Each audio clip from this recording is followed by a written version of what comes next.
رضيت بالله ربا وبالإسلام دينا رضيت بالله ربا وبالإسلام دينا وبمحمد صلى الله عليه وسلم سلم نبيا ورسولا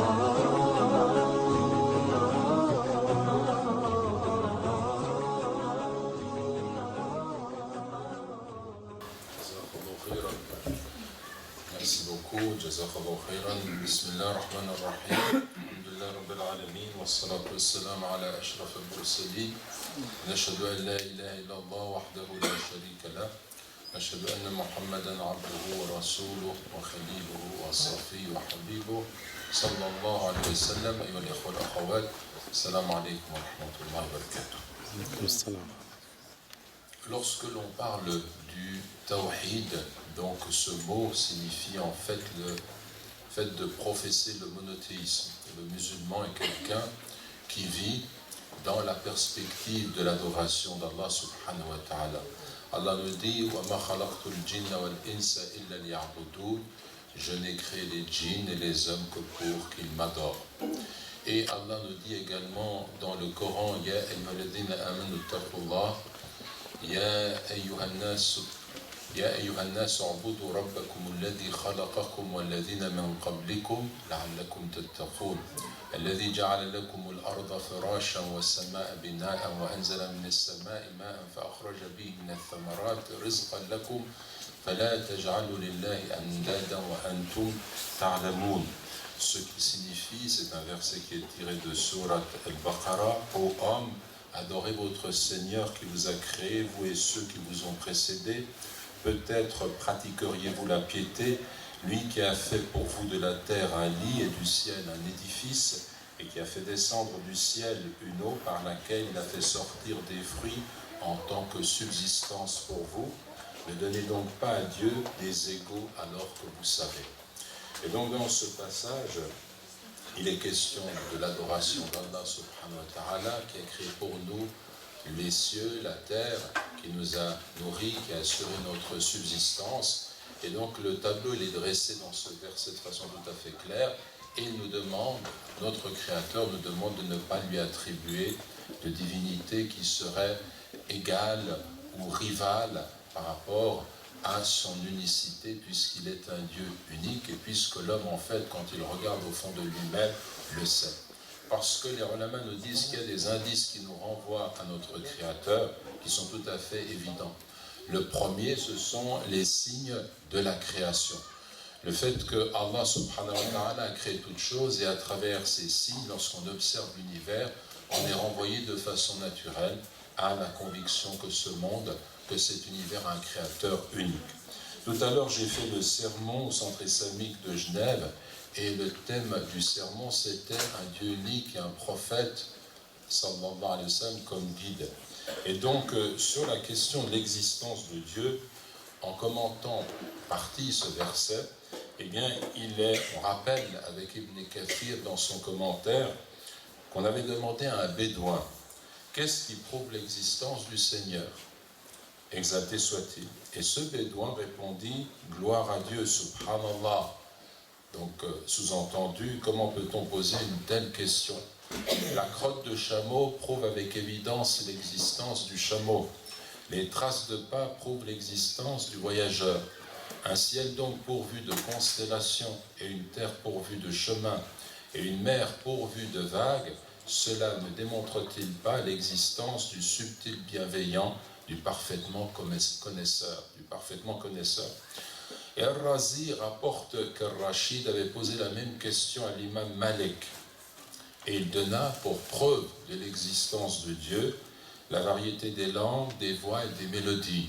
Donc là, je vous lis en quelque sorte la traduction du commentaire d'Ibn Kathir qui va donner en fait des explications des grands imams que nous connaissons, comment ils expliquaient que pour eux, Dieu est le créateur de toutes choses à travers des exemples. L'imam Abu Hanifa a rapporté que certains athées l'avaient interrogé sur l'existence du créateur, exalté soit-il. Il leur dit, Laissez-moi car je suis préoccupé par une affaire dont on m'a parlé. On m'a dit qu'il y a un navire en mer chargé de diverses marchandises et sur le pont duquel il n'y a personne, ni pour y assurer une bonne garde, ni même pour le conduire. Malgré cela, ce navire va et vient et se déplace de lui-même, fendant les énormes vagues jusqu'à en venir à bout. Il vogue comme il veut, de lui-même, sans être conduit par qui que ce soit. Alors ils lui dirent, cela aucun être doué de raison ne peut le raconter. Et l'imam Abu Hanifa leur dit alors, malheur à vous, tous ces éléments qui existent dans les sphères supérieures, comme dans les sphères inférieures de l'univers, et les choses qu'ils comprennent parfaitement composées, tout cela n'a pas de créateur. Ils ne purent articuler une réplique et revinrent à la vérité en se convertissant à l'islam. C'était des athées. L'imam al-Shafi'i a rapporté également qu'il avait été interrogé sur l'existence du créateur. Il répondit, voilà la feuille de la mûre, donc le fruit. Elle a un même goût, le ver en consomme et il en ressort de la soie. L'abeille en consomme et il en ressort le miel. Le vin, le bovin, les camélidés en consomment et il en ressort le cretin et les excréments. La gazelle en consomme et il en ressort le musc, alors qu'il s'agit d'une même chose. Et l'imam Ahmad ibn Hanbal, enfin, fut pareillement interrogé et déclara « Voici une citadelle bien protégée, lisse, sans porte ni issue. Ce qui en apparaît est comparable à l'argent blanc, et ce qui en est caché est comparable à l'or pur. Alors que cette citadelle est ainsi, voici que son mur se met à se fendre, et qu'en sort un animal qui entend et qui voit, dont l'aspect est beau et dont la voix est agréable. » Donc il entendait, ce grand imam Ahmad ibn Hanbal, l'œuf dont sort l'oiseau. Donc vous voyez qu'à travers ces exemples, on a dans l'islam une perspective qui nous permet de considérer que le Créateur unique, c'est une évidence pour le musulman à travers les signes de la création. J'avais, quand j'enseignais au niveau secondaire, un collègue qui enseignait, lui, les sciences et qui était plus ou moins agnostique athée. Et parfois, on avait des discussions entre nous et je me souviens lui avoir dit de considérer le phénomène de l'éclipse. C'est un phénomène qui est intéressant. Si je prends un grain de sable que je pose à 50 cm de mon œil, parfaitement circulaire, un disque, si vous voulez, qui a la forme d'un disque, et puis je pose à 50 mètres un ballon assez grand, donc si on compare le ballon et puis le grain de sable, il n'y a pas de comparaison, c'est deux dimensions complètement différentes, mais si le grain de sable est à 50 cm, eh bien, il va cacher le ballon. Et si vraiment les dimensions se rejoignent du fait de cette distance, je vais voir juste le bord du ballon caché par le grain de sable. Quand on a une éclipse, eh bien c'est le même phénomène. Vous avez observé que une des sphères célestes, des corps célestes, eh bien, est cachée par l'autre. Il y a juste ce halo lumineux quand c'est vraiment parfait, quand l'éclipse est complète. On peut observer la chose de cette façon-là. Ce qui est intéressant, c'est que je lui posais la question en lui disant, mais est-ce que tu considères, toi, que la distance qui sépare la Lune et le Soleil, et qui font que pour l'être humain qui est sur Terre, ces deux sphères ont la même dimension, que le fait également que ces deux sphères soient complètement alignées, tout cela est l'effet du hasard, toutes ces composantes en même temps, le fait qu'elles soient alignées, le fait qu'il y ait la distance qu'il faut pour qu'elles se correspondent, et le fait que tout ça va prendre un sens, c'est un signe important, qui fait qu'on voit l'éclipse. Et pour la première fois, il s'était arrêté, il n'a pas répondu, parce que je pense qu'il a dû sentir au fond de lui-même, mais c'est tout à fait évident, c'est clair. C'est-à-dire que ces astres, ils n'ont pas l'intelligence qu'il faut pour s'aligner de cette façon-là, pour donner une éclipse. Et alors, on peut mettre cela en rapport aussi avec un événement qui s'était produit du temps du prophète Muhammad, sallallahu alayhi wa sallam, où il y avait eu en son temps, une éclipse. Et cette éclipse était survenue le jour de la mort de son fils Ibrahim. Et les Arabes avaient l'habitude de dire, lorsqu'il y a une éclipse, cela signifie qu'un grand homme est mort, est né, il s'est passé quelque chose. Alors ils se sont mis à parler, à dire, voyez bien, le fils du prophète, sallallahu alayhi wa sallam, est mort, et il y a une éclipse. Que fait le prophète? Il réunit son peuple et il leur dit, l'éclipse est un signe d'entre les signes d'Allah, de Dieu. Elle ne se produit pas pour la mort de quelqu'un. Donc lorsque vous voyez une éclipse, louez le Créateur, priez, mais il ne s'agit pas ici de donner à ce phénomène, qui est un signe qu'on peut observer scientifiquement. Aujourd'hui, on le comprend mieux avec les outils que nous donne la science. C'est un signe qui vous permet de comprendre quelle est la grandeur du pouvoir de votre Créateur. Il ne s'agit pas pour vous de lui donner un autre sens. Et ça, c'est une forme de superstition. La superstition, ça consiste à donner à une chose ou à un événement un sens que l'événement, que la chose n'ont pas, un pouvoir que les choses n'ont pas. Et donc, précisément, l'islam, il va nous mettre en relation avec ce Créateur de façon directe et complète. Et lorsque mes adorateurs t'interrogent à mon sujet, sur moi, je suis proche. Je suis proche, cela signifie que Allah subhanahu wa ta'ala, il est proche de chacun d'entre nous d'une façon qu'on ne peut pas nous représenter. Il est tellement, disent nos ulama, évident par sa présence que nous ne pouvons pas le voir. Je vous vois, vous êtes en face de moi parce que vous êtes éclairé par ces néons, mais si je mettais mon œil contre le néon, je finirais par devenir aveugle. Je ne peux pas voir la lumière en plein, si vous voulez. Je vois ce qu'elle éclaire, mais je ne vois pas la lumière. Mes yeux n'ont pas été faits pour voir directement le soleil. C'est une image. Or, Allah est tellement proche de nous par son savoir et selon ce qui correspond à sa majesté que nous ne sommes pas capables d'en avoir la perception. Inni qarib. Et donc cela signifie que si nous avons été créés, c'est pour adorer le Créateur, donc apprendre à le connaître. Parce qu'on ne peut pas vraiment adorer quelqu'un, se soumettre à lui et l'aimer de tout notre cœur si on ne le connaît pas. On donne souvent cet exemple de ceux dont quand on parle de l'imam Malik, par exemple. On aime l'imam Malik comme étant un grand imam, et dans le peuple, quand vous allez au Maroc, les gens apprécient cet imam, parce que c'est le madhab, l'école qu'on suit là-bas. Mais il est clair que les savants, les ulama qui connaissent bien le madhab de l'imam Malik, qui ont étudié ses œuvres, qui connaissent sa façon de penser au usul al-fiqh, eh bien, l'aiment davantage. Pourquoi? Parce qu'ils peuvent percevoir la profondeur de son savoir. Donc plus on connaît, plus on aime. Et comme Dieu est la toute perfection, si on apprend à le connaître à travers ses œuvres, en regardant la perfection de ce qu'il a créé, en méditant par la récitation, mais aussi par la réflexion sur le texte qu'il nous a révélé, eh bien on va se rapprocher davantage de notre Créateur, connaître sa beauté, sa majesté, sa perfection, sa grandeur, et c'est cela qui va faire que l'amour va être réel dans nos cœurs par rapport à ce Dieu qui nous a créés, et qui nous a créés pour que nous puissions le connaître davantage jour après jour. Lorsque nous prions au moins 5 fois par jour, nous répétons 17 fois la Fatiha. Cette Fatiha, c'est la première sourate du Coran.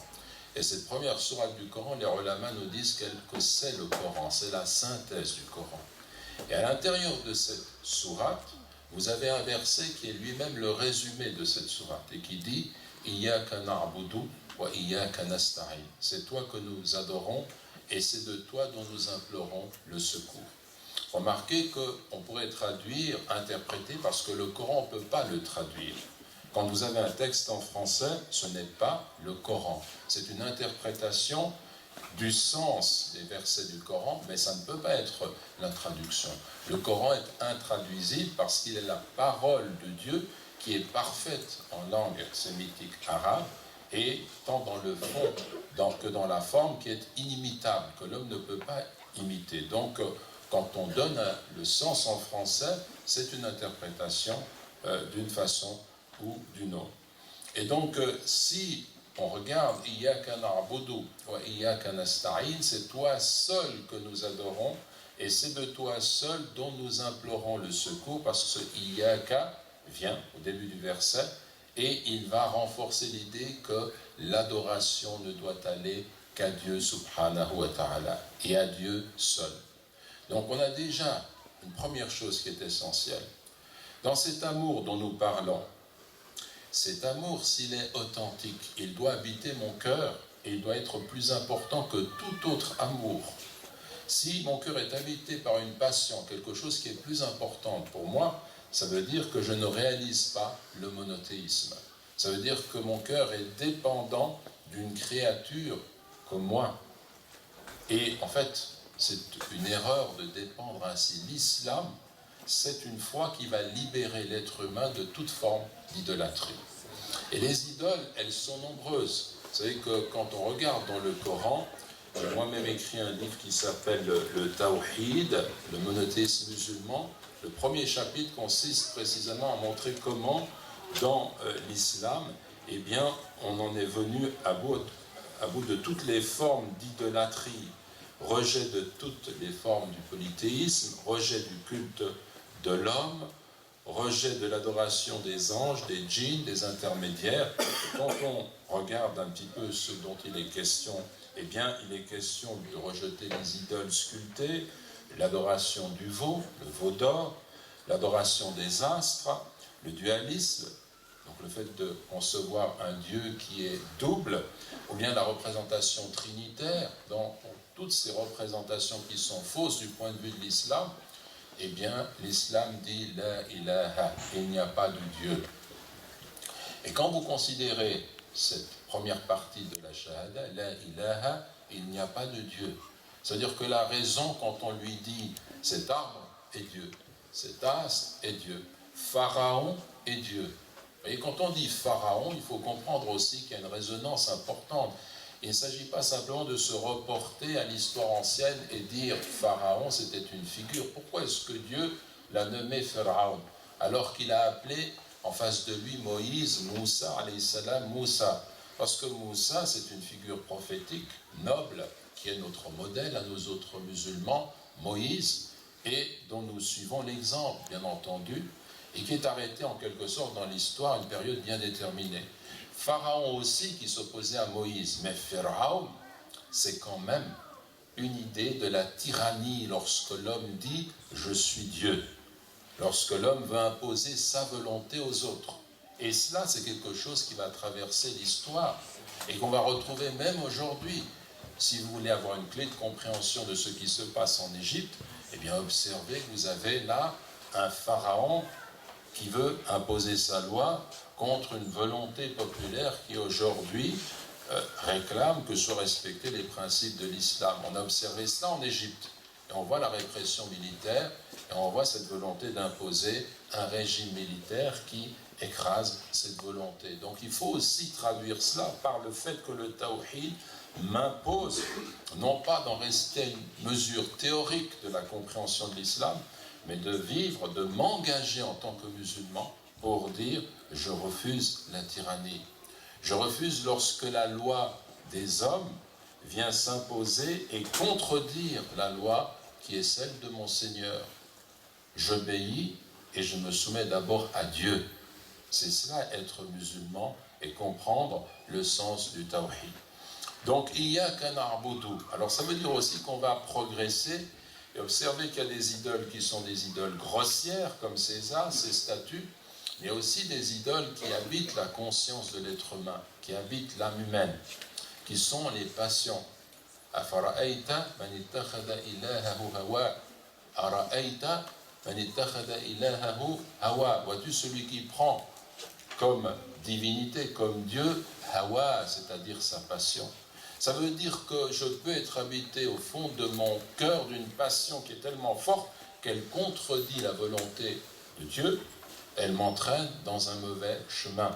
Et cette passion-là devient une divinité qui habite mon cœur, comme les statues habitent les temples. Les idoles habitent certains temples dans certaines formes de mythologie. Et bien moi, je peux avoir mon cœur qui est colonisé en quelque sorte par des passions qui sont contraires à la volonté de mon Créateur. Et donc c'est là que s'engage le djihad al-nafs, le combat intime au fond de moi-même, qui va me conduire à mener une lutte pour me débarrasser de ces idoles.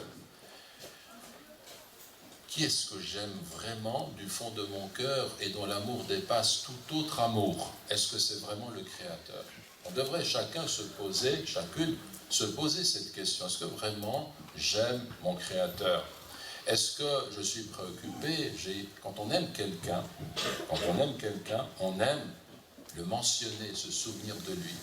Si vous voulez voir vraiment quelqu'un qui est un monothéiste, qui va dans le bon sens, vous verrez que c'est quelqu'un qui mentionne souvent le Créateur.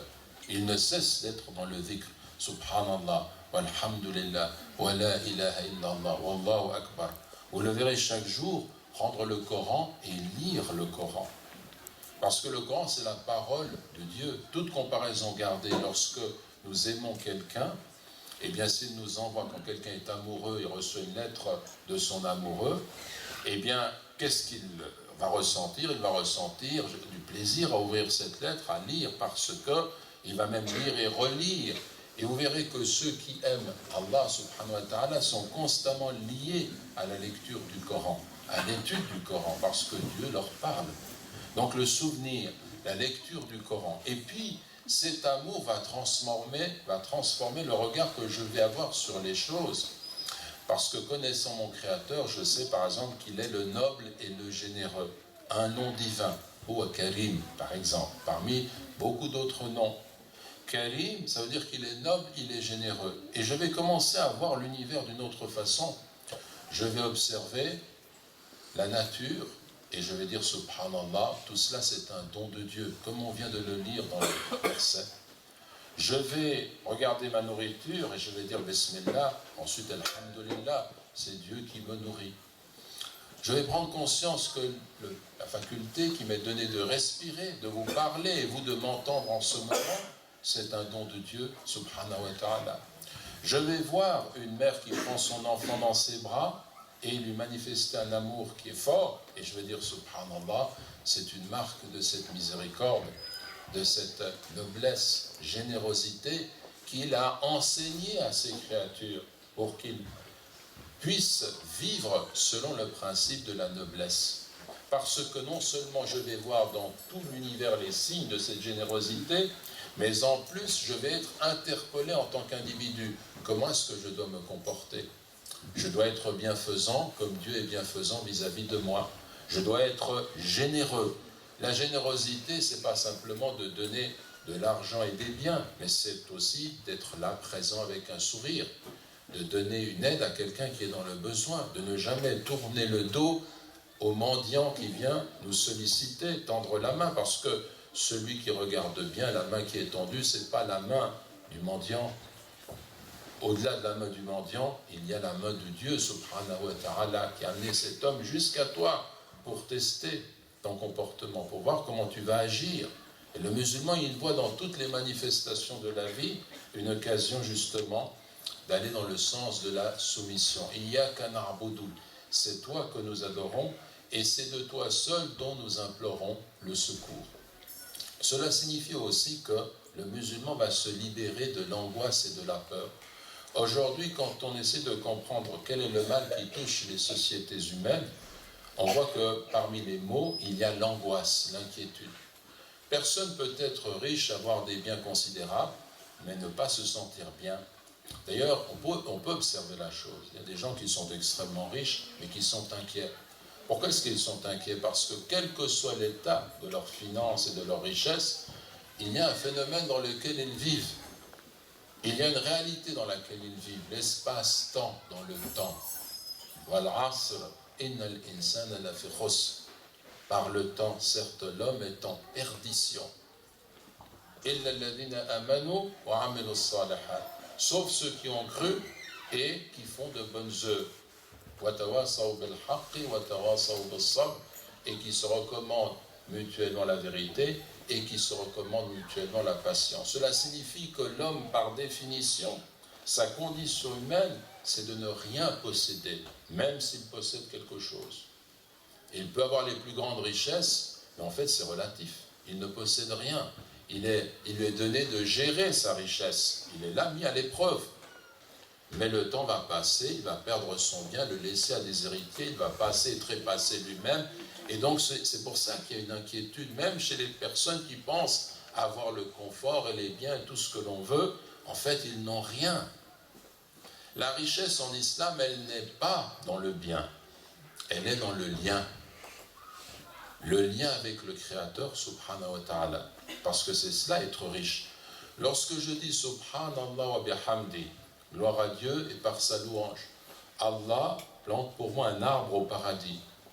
Et cet arbre, il a une beauté qui est extraordinaire, une dimension que je ne peux pas imaginer, un fruit dont je ne peux pas concevoir la saveur. Mais il y a surtout une chose qui est importante, c'est qu'il est éternel. Donc j'ai dit une parole là, subhanallah wa bihamdi, en quelques instants, n'est-ce pas? Et pourtant, la récompense est éternelle. Lorsque notre prophète nous dit, sallallahu alayhi wa sallam, que nul d'entre vous ne méprise une bonne action quand ce serait même le fait de rencontrer son frère avec un visage souriant, le sourire que je fais à mon frère, c'est quelques instants. Mais la récompense de ce sourire, elle est éternelle. En d'autres termes, dans ce lien que j'ai avec mon Créateur au quotidien, avec les individus, dans l'engagement qui est le mien, chaque fois que je fais une bonne action avec une intention, chaque fois que je mentionne le Créateur, le commerce qui est le mien, c'est quelque chose dont le bénéfice sera obtenu dans l'éternité. Et donc il y a une différence entre un homme qui est vivant de ce point de vue et un homme qui est mort. Il en est de celui qui mentionne Dieu et de celui qui ne le mentionne pas, nous dit notre prophète sallallahu alayhi wa sallam, comme du vivant et du mort. Le vivant, c'est celui qui est attaché à la vraie vie. Vous savez, les poètes, les philosophes ont tous cherché la vraie vie. Certains ont dit la vraie vie est ailleurs, etc.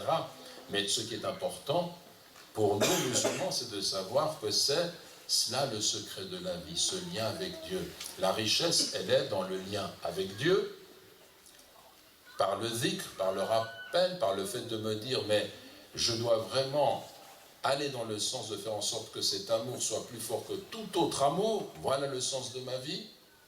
Et puis, par le lien avec les créatures, dans le sens de la bienfaisance, le sourire, la bonne action, l'engagement en faveur des autres, la bienfaisance vis-à-vis des pères et mères, ça c'est très très important. Il y a aussi dans cet ordre-là des priorités. Et lorsque nous prîmes l'engagement des fils d'Israël, vous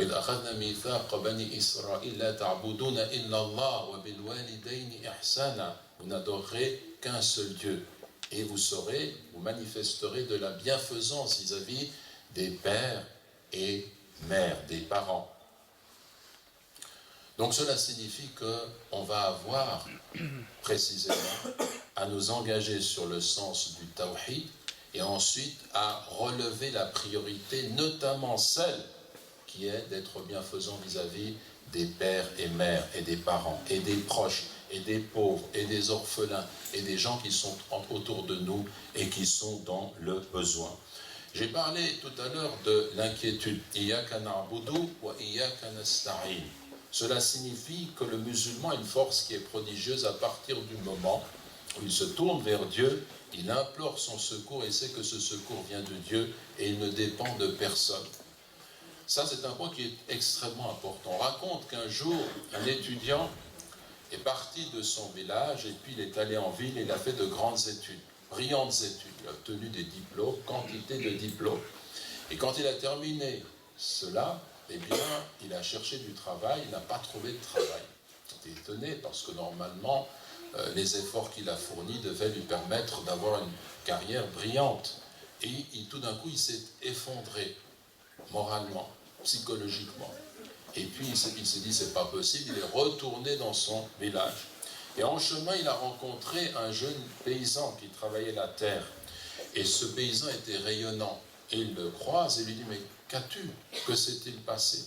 Il lui a raconté son histoire et il lui a dit, Man al-Razzaq. Alors ce jeune paysan avec un visage souriant lui a dit, Man al-Razzaq, qui est celui qui sustente, qui est celui qui nourrit, le nourricier?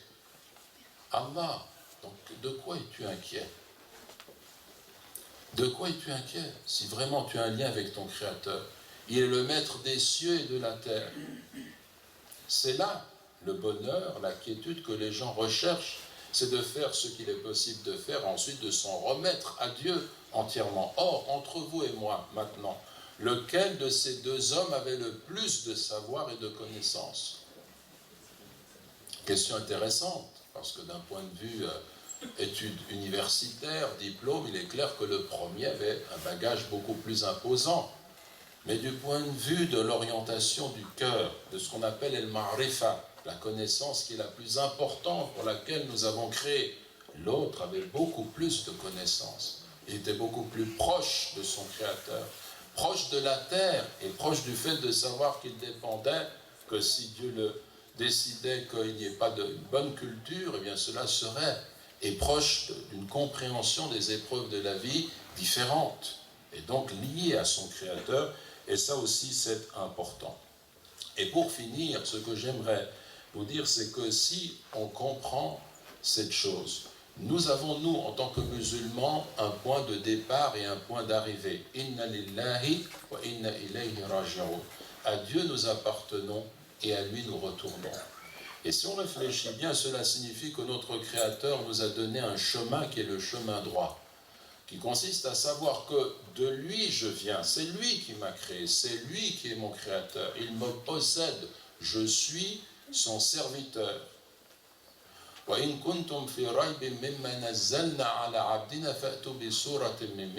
si vous êtes dans le doute sur ce que nous avons descendu, donc révélé à notre serviteur, notre adorateur, notre esclave, eh bien venez donc avec une sourate semblable. Donc cela signifie que Dieu appelle le prophète Mohammed son serviteur, sallallahu alayhi wa sallam. Cela signifie que nous devons avoir conscience que c'est lui qui nous a créés. J'ai un maître. Je ne suis pas comme cela laissé dans la vie et indépendant, libre de penser par moi-même et me dire je décide. Tu ne décides rien. Tu te soumets. Et tu reconnais ton Créateur. Et ensuite, tu vas, une fois que tu as compris cela, reconnaître que tu as un libre arbitre, tu as une responsabilité, on n'est pas complètement, non, on est libre, mais libre d'utiliser nos facultés pour nous orienter dans le sens de cette soumission, de cet engagement qui est sincère. Et je vais retourner à lui, et entre ce point de départ et ce point d'arrivée, je peux dresser le chemin droit. Donc je ne dois jamais perdre la perspective d'un retour à Dieu. Or, nous sommes aujourd'hui dans une société qui est matérialiste. C'est pour ça qu'on veut absolument nous faire comprendre que tu n'as pas d'origine. Dieu ne t'a pas créé, tu descends du singe, il y a quelque chose qui s'est passé, mais tu n'as pas d'origine. Et puis après la mort, il n'y aura plus rien. Et comme ça, on ferme les portes du départ et de l'arrivée. Quand je n'ai pas de point de départ et point d'arrivée, qu'est-ce que je fais? Je tourne en rond. Ce n'est plus le chemin droit. Et je vais me déplacer d'un objet à l'autre, d'un plaisir à l'autre, d'une distraction à l'autre. Je vais osciller entre le travail, les vacances et les plaisirs. Voilà la vie qu'on nous propose dans les sociétés laïques notamment, sécularisées, où on a tranché l'être humain, on l'a coupé de la transcendance, il n'y a plus de sens à la vie. Donc nous, musulmans, nous avons ce message à porter, dire mais non, inna lillahi wa inna ilayhi raji'un. Et ensuite, nous devons suivre ce chemin selon les impératifs de notre conscience et en suivant la révélation qui s'est faite pour chacun d'entre nous. Ibn al-Qayyim al-Jawziyya disait en substance qu'il y a dans l'être humain, dans le cœur de l'être humain, une tristesse que rien ne peut écarter si ce n'est le fait de se tourner vers Dieu, dans le bonheur de l'adoration de Dieu. Et qu'il y a dans le cœur une absence que rien ne peut combler, si ce n'est le fait de se trouver face à la présence de notre Créateur. Et qu'il y a dans le cœur une dispersion de l'être humain, une angoisse, il est dispersé, il regarde à droite, à gauche, le sens, quel est le sens de tout cela? Et rien ne peut permettre à l'être humain de surmonter cette dispersion, si ce n'est le fait de se tourner vers l'un, l'unique, Allah subhanahu wa ta'ala, et donc de donner ainsi un sens à notre vie. Et c'est là que réside le bonheur fondamental, c'est dans l'adoration d'Allah. Quand on parle de l'amour d'Allah, eh bien de là va venir notre amour pour nos proches, pour nos parents, pour nos conjoints, pour nos enfants, pour les créatures. Et cela va déborder sur le monde. Mais l'origine de tout cela, c'est avant tout notre lien à Allah subhanahu wa ta'ala. وجزاكم الله خيرا والحمد لله رب العالمين والصلاة والسلام على أشرف المرسلين. Oui. Est-ce que la laïcité peut être compatible avec l'islam? Est-ce que la laïcité peut être compatible avec l'islam? En fait, nous devons, lorsqu'on aborde cette question de la laïcité, considérer que nous vivons dans un cadre qui est laïque. En tant que musulmans, nous respectons les lois de la République, nous sommes citoyens, parce que rien dans l'islam ne s'oppose au fait d'être citoyen. Qu'est-ce que veut dire être citoyen? Premièrement, c'est reconnaître que nous avons des devoirs et des droits à part égales. Ensuite, c'est de respecter la réglementation du pays. Et troisièmement, c'est défendre l'intérêt national d'une nation, d'une communauté. Or, ces principes, ce sont les principes de l'islam. Quand je vis avec une population, quelle qu'elle soit, eh bien, je vais respecter le vivre ensemble, faire en sorte qu'on ait un certain nombre de normes et de réalités qu'on reconnaît en tant que telles. Cela n'est pas contraire à l'islam. Par contre, dans le dialogue de civilisation, les musulmans ne doivent pas oublier une chose, c'est que la laïcité, c'est le fruit d'une évolution en Occident qui a progressivement écarté le donné transcendant, qui a mis de côté l'idée de loi divine, qui a pensé que l'homme peut se passer du Créateur et que les hommes peuvent se suffire à eux-mêmes dans l'organisation de la vie. Donc c'est en fait pour nous mettre l'essentiel entre parenthèses, puisque dans l'islam, c'est au contraire l'idée que Dieu est au centre de nos vies. Dieu seul peut tout. Cela va déterminer ma compréhension du pouvoir. Et ça ne veut pas dire que l'islam est une théocratie. L'islam n'est pas une théocratie. C'est une conception qui est fausse. Mais parce que ce sont des termes qu'on utilise pour essayer de comprendre ce qu'est un État islamique, et c'est une erreur. En fait, cela signifie simplement que c'est Dieu seul qui a tout pouvoir. Je vais penser à la connaissance, la culture, le savoir. Dieu seul sait. Wallahu ya'lamu wa antum la ta'lamun. Dieu sait, vous ne savez pas. Cela va déterminer ma compréhension du savoir, de la culture.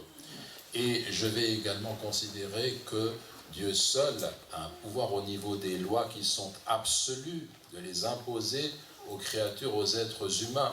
Et donc c'est à lui que je dois m'en référer concernant mon comportement moral, concernant les lois dans la cité. Et donc cela relève des principes de l'islam. Et on pourrait développer cette question-là pour montrer que c'est un schéma qui est complètement différent, parce que le musulman, il est habité par sa foi, non pas seulement dans le cadre de la mosquée.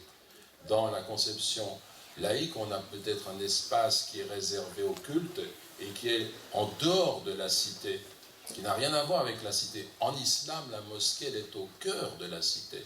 Les citoyens travaillent, puis ils reviennent et ils se purifient dans la prière pour ne pas perdre la finalité suprême de leur existence. Mais ils portent leur foi lorsqu'ils vont marcher, ils portent leur foi lorsqu'ils sont au travail, ils portent leur foi lorsqu'ils sont dans le culte.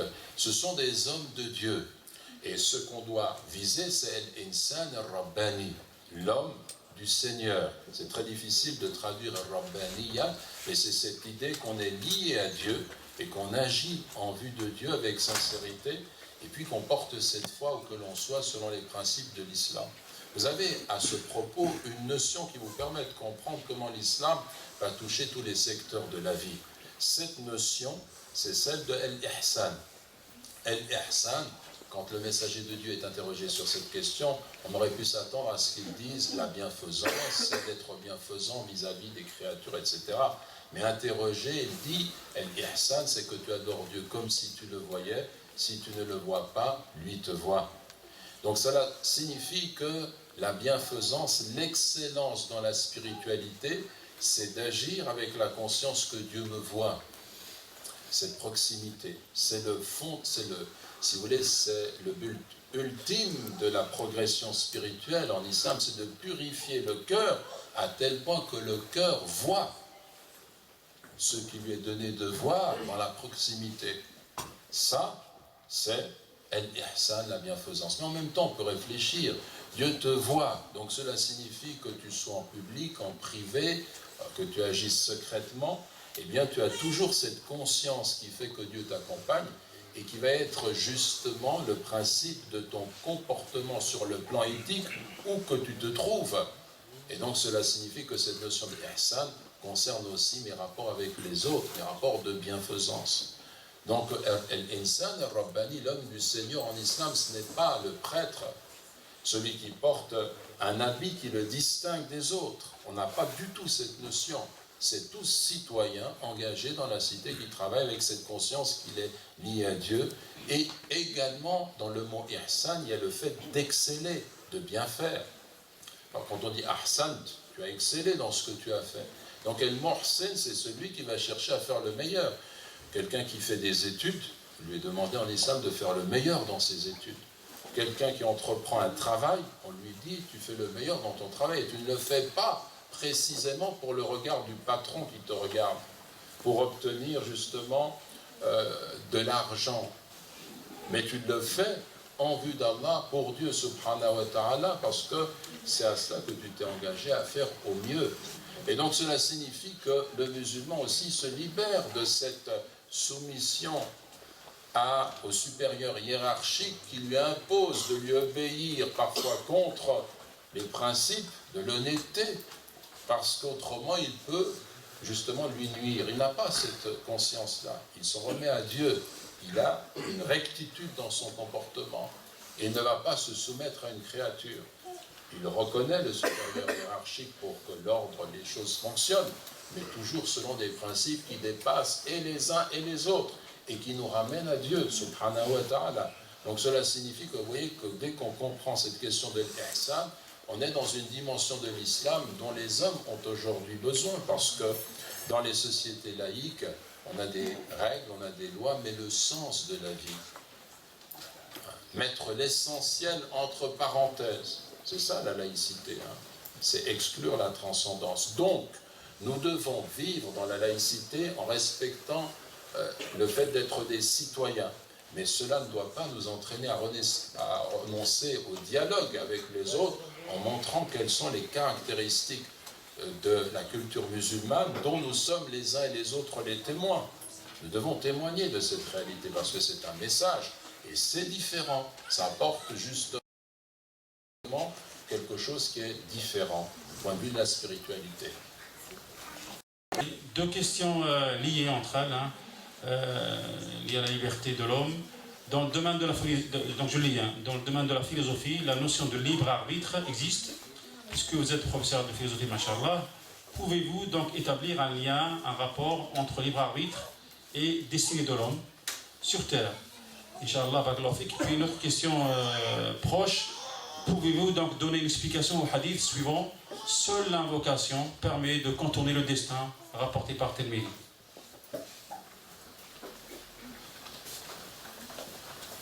Bien, par rapport à la question de la liberté et du libre arbitre, il est tout à fait évident que l'être humain dispose d'une âme que Dieu lui a donnée, d'une volonté qui lui permet de faire un choix et d'engager sa responsabilité. On le voit très très bien lorsqu'on est devant une difficulté, devant une tentation, devant la tentation de faire le mal, par exemple, à un moment donné, je vois bien que j'ai le choix, que je dispose de cette liberté fondamentale, puisque Dieu m'a doté d'une âme. Et c'est pour ça que je suis responsable.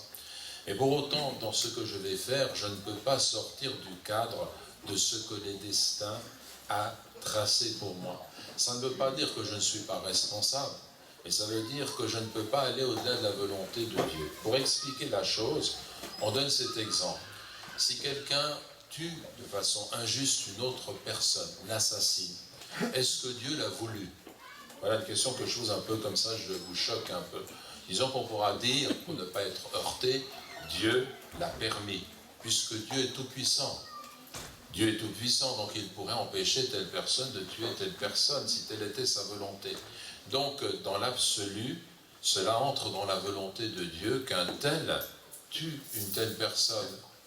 Mais dans le sens que Dieu l'a permis, puisqu'il est tout-puissant.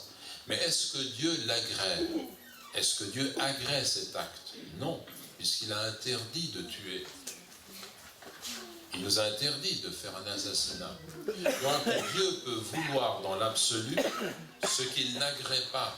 Et c'est ça qu'il faut comprendre. Il m'a laissé un espace de liberté, mais dans cet espace de liberté, je ne peux pas dépasser, moi, le champ de ce qu'il a voulu, lui, en définitive. Et dans ce cadre-là, sa volonté, elle s'apparente aussi, enfin, elle est liée à sa connaissance. Dieu sait mon passé, mon présent et mon futur. Il sait si je suis destiné à l'enfer ou au paradis. Mais moi, je ne le sais pas. Ça veut dire que, puisque j'ignore cette destinée finale, à chacun des pas de ma vie, j'engage ma responsabilité. En d'autres termes, mon ignorance à moi fonde ma responsabilité de faire le meilleur.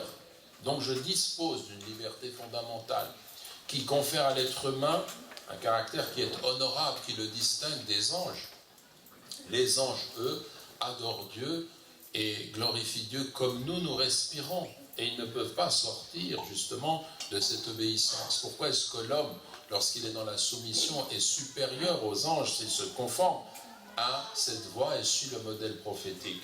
Parce qu'il dispose de cette liberté qui fait qu'il est confronté, lui, à une difficulté, et que quand il suit la voie de l'adoration de Dieu, une part de sa volonté entre dans justement cette action, dans cette façon de vivre, et donc il a une entière responsabilité.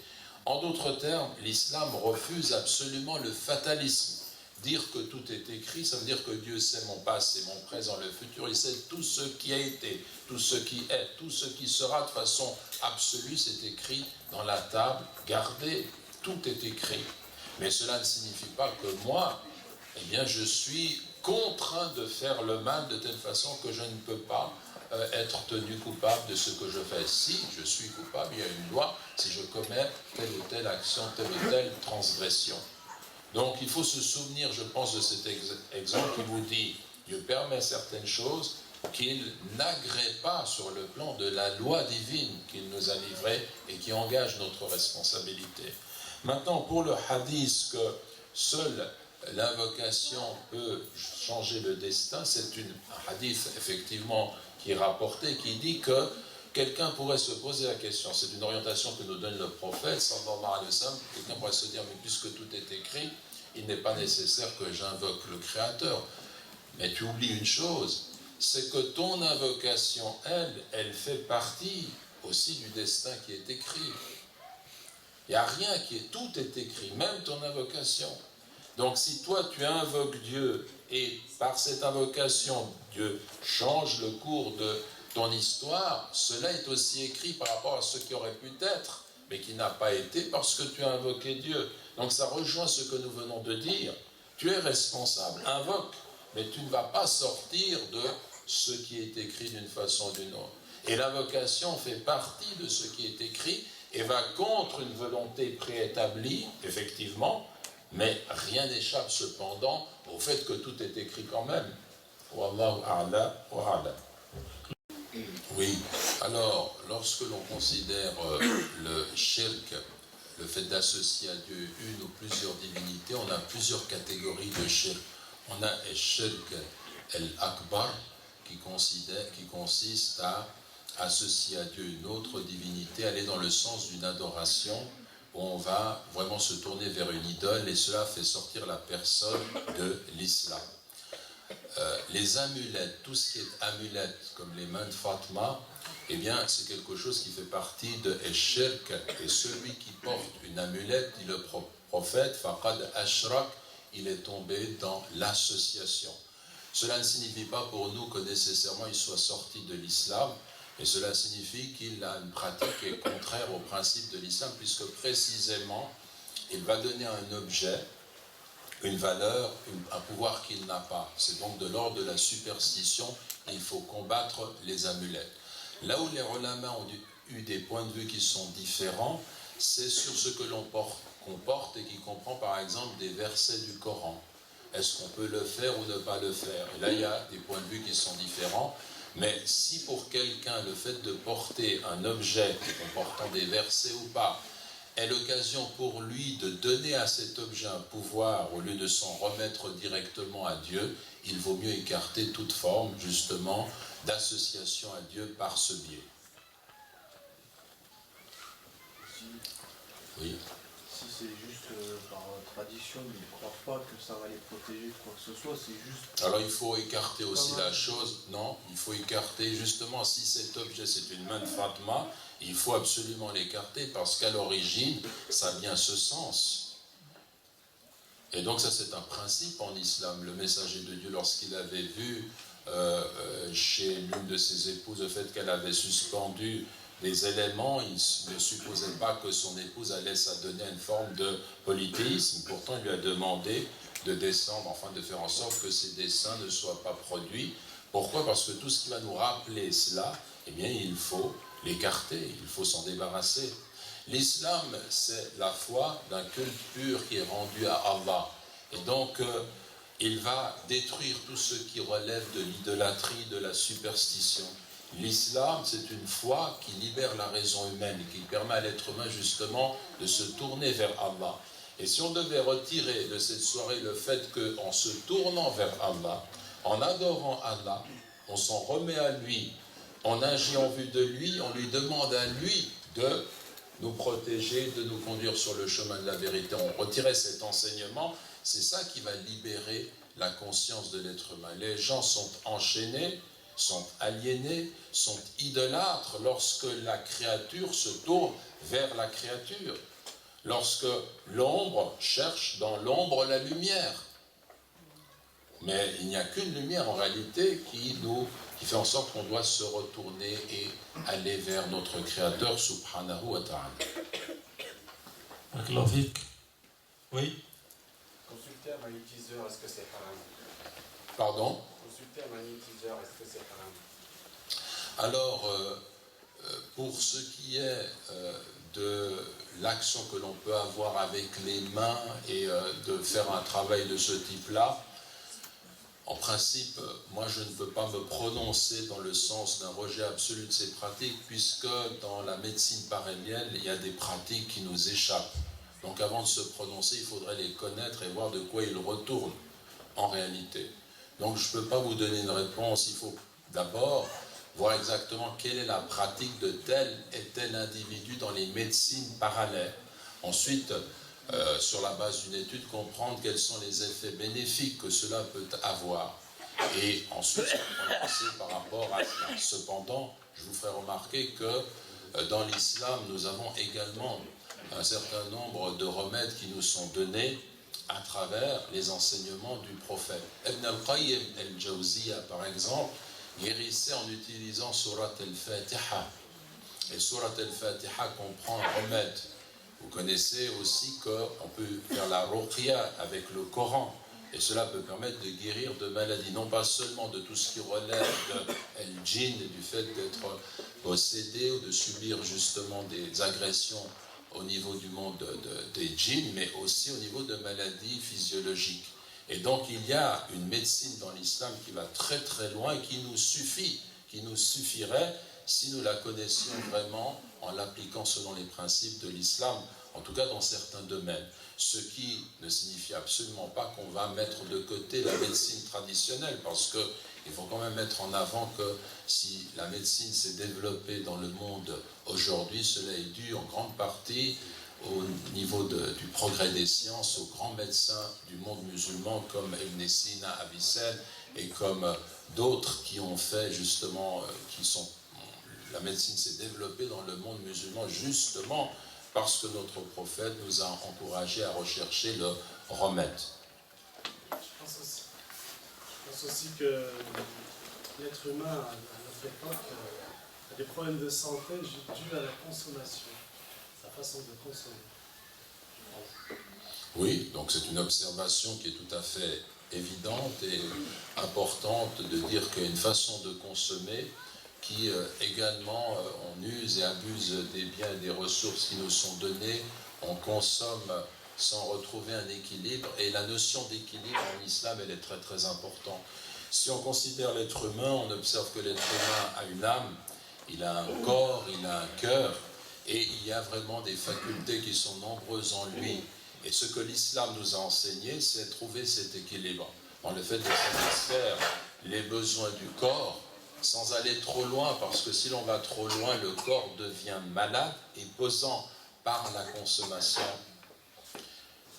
Et d'autre part, il y a la spiritualité. Et le fait que l'islam nous dit qu'il faut développer la spiritualité, c'est important. Mais si quelqu'un néglige complètement le corps là aussi, eh bien, il va perdre ses forces et il va aller dans un sens qui n'est pas le meilleur. Or, l'homme est une créature prodigieuse. Pourquoi ? Parce qu'en l'homme, on retrouve tous les éléments de l'univers. On retrouve la terre, avec tout ce qu'elle comporte au niveau du corps. On retrouve le ciel, les sphères célestes, avec l'âme, la spiritualité. Même l'élément de vitre, vous le voyez dans la pupille, dans l'œil de l'être humain. Vous voyez, tous les éléments de l'univers vont se retrouver dans l'être humain parce qu'il représente une synthèse de cet univers. Et il faut réaliser cet équilibre avec l'ensemble des composants. Si vous voulez, vous avez une image que l'on donne, et je vais terminer par cela, si vous le voulez bien, c'est qu'on a deux arêtes. Imaginez deux arêtes comme cela. Une arête qui est le domaine de Alim al-Shahada, le monde de ce qui est visible, matériel. Puis l'autre arête qui est Alam el-Ghaib, le monde de el-Ghaib, de ce qui est caché. Comme par exemple le monde des anges ou bien les djinns que l'on ne voit pas. Et donc vous avez ces deux univers. Et en fait, si vous voyez qu'ils se rejoignent au sommet vous avez l'homme réalisé. L'homme réalisé, c'est celui qui, eh bien, comprend une part qui est charnelle, comprend une part qui est spirituelle, et a trouvé un équilibre qui fait qu'il se tient à ce sommet. Qui est cet homme qui est parfaitement réalisé entre tous? C'est bien entendu le prophète Muhammad sallallahu alayhi wa sallam.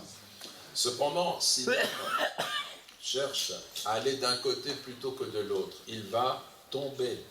Ça veut dire qu'il va glisser sur la pente et il va se retrouver dans un état qui fait qu'il va être aliéné au plaisir de la vie, égaré, plus égaré encore que les animaux, que cette partie qui est visible. Et s'il voulait tendre uniquement de l'autre côté en perdant son humanité, il n'a pas été créé pour cela, parce que Dieu lui a donné un corps. Il a fait de cet être humain un être humain qui a justement ces caractéristiques. Or, l'équilibre entre le corps et l'âme, c'est le propre de l'islam. Tout cela, on y pense pourquoi ce soir, du fait de cette question qui nous dit, quand on va consommer de façon excessive, on tombe. Et quand nous, par exemple, dans nos pratiques, nous avons le jeûne, qui nous contraint à rétablir cet équilibre, pourquoi est-ce que pendant le jeûne, il nous est dit « Ce verset se glisse dans les versets du jeûne. Et lorsque mes adorateurs t'interrogent sur moi, je suis proche. Parce que pendant cette période du jeûne, l'homme va retrouver cet équilibre. Il va remonter cette pente matérialiste, si vous voulez, de cette recherche à l'excès de la jouissance terrestre, se maîtriser, et il va au sommet, il regarde à droite, il voit le monde, et il regarde de l'autre côté, eh bien, il voit un autre monde, et c'est ce qui permet à l'homme de s'élever dans la spiritualité. Donc c'est cet équilibre qu'il faut réaliser. D'ailleurs, c'est un principe qui est constant dans nos vies aujourd'hui. Nous devons prendre conscience du temps qui passe. Ça veut dire qu'il faut avoir un temps pour la prière, un temps pour le travail, un temps pour l'étude, un temps pour la lecture du Coran, un temps pour la méditation. Il ne faut pas laisser le temps passer comme cela sur Internet pendant des heures, sur Facebook pendant des heures, devant la télévision pendant des heures. On peut choisir, voir des choses intéressantes, mais il faut se limiter. Ensuite, eh bien, je dois donner une part à mon corps, une part pour le sommeil, une part pour la prière de la nuit, les 5 prières, la lecture du Coran, et je dois chercher cet équilibre. Et quand l'homme trouve cet équilibre, eh bien, il va justement réaliser ce pourquoi il a été créé dans l'adoration de Dieu. رضيت بالله ربا وبالإسلام دينا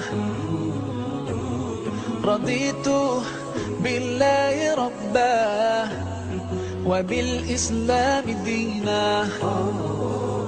وبمحمد صلى الله عليه وسلم سلم نبيا ورسولا